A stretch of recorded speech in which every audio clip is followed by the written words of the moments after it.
All right, all right. So let's check this out. Now we are getting to the actual stoichiometry right now. Stoichiometry, the most important aspects are going from grams of one substance to grams of a different substance, right? So like let's say grams of a reactant to grams of a product. How do we do that? Well, before we can even do that, we need to have ourselves a balanced chemical equation. We need a balanced chemical equation. There are some steps that are written out for you right here. But let's just take a look at actually looking at a type of problem, right? So let's check this out. Solid lithium hydroxide is used in space vehicles to remove exhaled carbon dioxide from the living environment by forming solid lithium carbonate and liquid water. What masses of gaseous carbon dioxide can be absorbed by 1.0 kilograms of lithium hydroxide? Now, this doesn't seem... Well, first, let's read the questions. What are we looking for and in what units? So we're looking for mass of gaseous hydroxide. So we're looking for mass. All right. And mass, we normally use grams, but they gave us kilograms. We can find it in kilograms.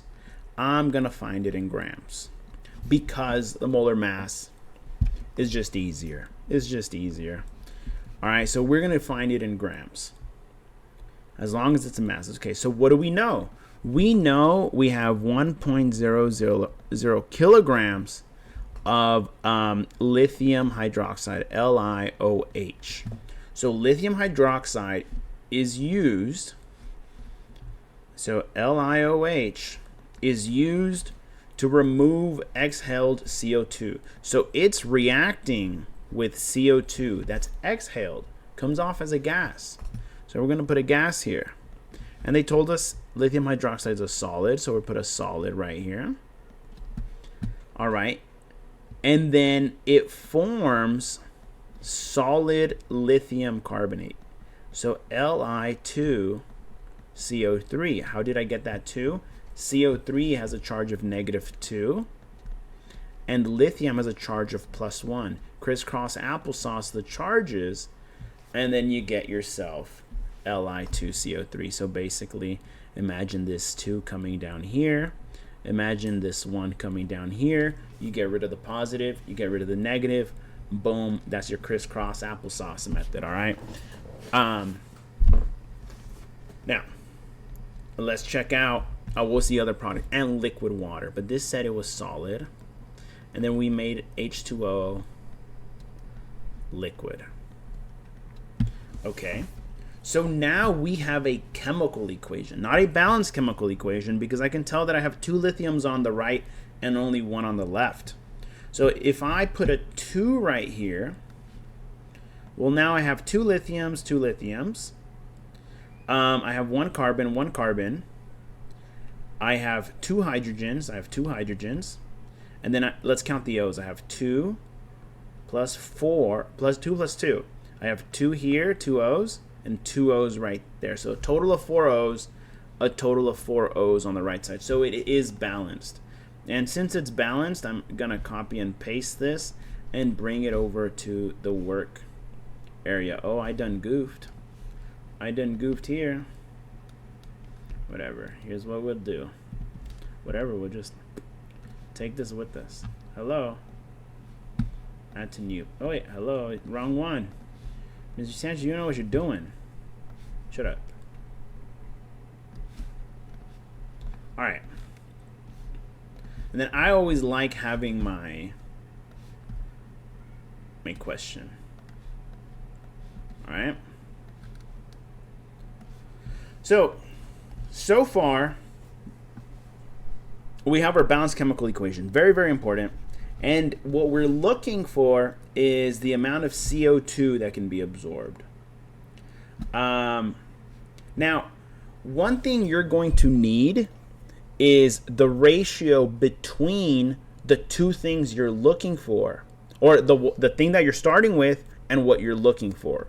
So in our balance equation, we are looking for CO2 and we are starting with LiOH. So the mole ratio must be between those two things. So there's 2 moles of LiOH for every 1 mole of CO2. Where do these numbers come from? Well, the mole ratio is the ratio in which things react, right? 2 lithium hydroxides, 2 moles of lithium hydroxides will react with 1 mole of CO2. Or 2 formula units of LiOH will react with one molecule of CO2. Now, the ratios can be flipped upside down depending on how you want to use them, as long as the numbers stay the same, 1 to 2, 2 to 1. All right. Now I'm going to move these off to the side. I don't need them yet. But the mole ratio is that. Now I'm going to show you how you use the mole ratio. So let's say we're starting with 1.00 kilograms of LiOH. And I want to find grams of CO2. All right. So how do we do this? Well, we don't deal with grams. We can't compare grams. We can compare moles. So always go to moles. When in doubt, go to moles. Oh, but I see the issue. The kilograms. But luckily, you did all that work in the beginning of the year, so you know how to change these things. And we know that 1 kilogram is much bigger than grams. It's actually 1,000 grams. All right, kilo means 1,000. Grams means grams. So now that we're at grams, what we can do is we can go to moles. All right. Since we have grams of LiOH, right, we can go to moles of LiOH. But I don't have my phone. I'll be right back. I need the molar mass of LiOH. Ugh. Yo, Siri, what's the molar mass of LiOH?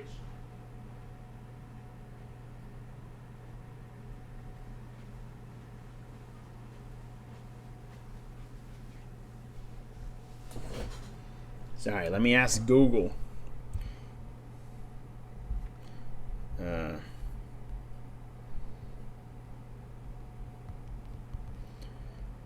All right, so you should figure out this on your own, but I'm not going to because you should already have enough practice with that. I'm assuming you already know it. So that right there is the moles of LiOH. All right.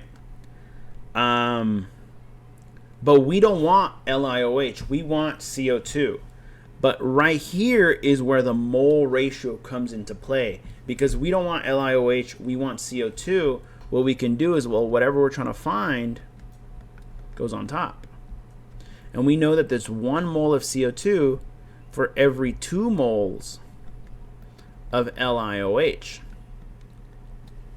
But the answer wasn't in moles. The answer was in grams. So we got to do one extra step where we go to grams of CO2. And we know that 1 mole of CO2 goes at the bottom. Whatever we want to find goes at the top. So we want grams of CO2. I know that carbon is 12.01. And I know that oxygen is 16. 16 times 2 is 32. 32 plus 12.01 is 44.01 grams. Now, we time to do some math. All right. So 1, you got to multiply by the top. So that's 1,000. Divide by the bottom. So divided by 23.95. Divided by 2. And then multiplying by 44.01. So you always divide by the bottom, multiply by the top. And then we get 918 grams of CO2. So this actually, if we want to write it in kilos, we divide by 1,000. And that can actually hold just a little under a kilo of CO2. So if you have 1 gram of lithium hydroxide, It can absorb a bunch of CO2, bunch of CO2. All right. Now, what is the mole ratio? Not write the mole, but what is a mole ratio? The mole ratio is, it's a ratio that compares the masses, the molar masses of two different substances. All right, and it allows us to do calculations using a balanced chemical equation. All right, now the types of problems you're going to be doing are the same way. You're going to be writing a chemical formula, right? So what I recommend you do is see, okay, solid calcium chloride. So you know calcium chloride is going to be a solid. So CaCl2 is a solid. It's often used as a de-icer on roads during winters. It reacts with solid sodium carbonate. So Na2CO3 and then it says as a solid to produce solid calcium carbonate, so CaCO3, solid, sodium chloride, NaCl, and carbon dioxide gas. So first thing you should do is make sure it's balanced, and then after that, they're telling you, well, you got 5.00 grams of CaCl2. And they're telling you how much CO2 is made. So you want to go to grams of CO2. So you're going to be going from grams to moles, and then from moles to moles, and then from moles to grams of CO2.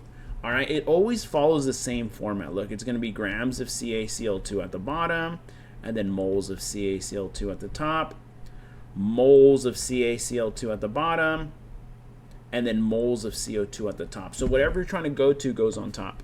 Trying to find CO2, what ends up happening is this part right here is all about CO2. And then this part over here is all about CaCl2. So the first half of the problem is what you're starting with. The second half of the problem is what you're looking for. All right, sorry I wrote so ugly here. This looks like hieroglyphs. It's just, this mouse is really, really bad. It's really, really bad. Hopefully I get a better one. I should go get another one, but they're so expensive. All right, but that's what you're doing. Try your best. Some of these problems can be a little tedious, but as you practice these types of problems, as you learn to read, you will get significantly better. Do not, this seems like a decent amount of problems, but do not be afraid of these problems.